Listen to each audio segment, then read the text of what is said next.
శ్రీమాత్రే నమః. శ్రీ గురుభ్యో నమః. నెల్లూరులో జరిగేటటువంటి రొట్టెల పండుగకు సనాతన ధర్మంలో ఉండేటటువంటి హిందూ బంధువులెవరు కూడా వెళ్ళొద్దు, వెళ్ళొద్దు, వెళ్ళొద్దు. ఆ రొట్టెల పండగకు మనకు సంబంధం లేదు.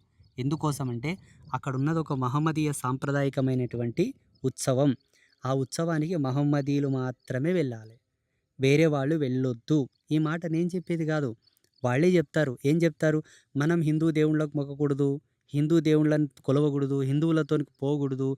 హిందువులతోన కలిసి ఉండకూడదు అని చెప్తారు కాబట్టి మనం కూడా చెప్దాం. మనకు రొట్టెల పండుగకు సంబంధం లేదు. నెల్లూరులో జరిగేటటువంటి రొట్టెల పండుగకు ఏ హిందూ బంధువు వెళ్ళవద్దు. నష్టన బొట్టు పెట్టేటటువంటి స్త్రీ పురుషులు ఎవరైనాను నడుముకు మొలతాడు కట్టుకున్న మొగోడు చేతులకు గాజులేసుకొని మెళ్ళో పుస్తెలేసుకొని మెట్టెలేసుకొని సువాసిని ధర్మంతో ఉండేటటువంటి ఏ హిందూ మహిళ కూడా వెళ్ళొద్దు. ఏ హిందూ పురుషుడు కూడా వెళ్ళొద్దు. వాళ్ళు చేసుకోకో మహమ్మదీయులు పోయి రొట్టెలన్నీ ఇడుచుకోకో, పోలేలన్నీ ఇడుచుకోకో, భక్ష్యాలన్నీ ఇడుచుకోకో, పంచభక్ష పరమాన్నాలని ఇడుచుకోకో, ఇంకేమని ఇడుచుకోకో. వాళ్ళకు సంబంధించింది వాళ్ళు చేసుకోకో. మనకు సంబంధించింది మనం చేసుకుందాం. ఇది పాటించుకోవాల్సినటువంటి ఐక్యమత్యం, యూనిటీ.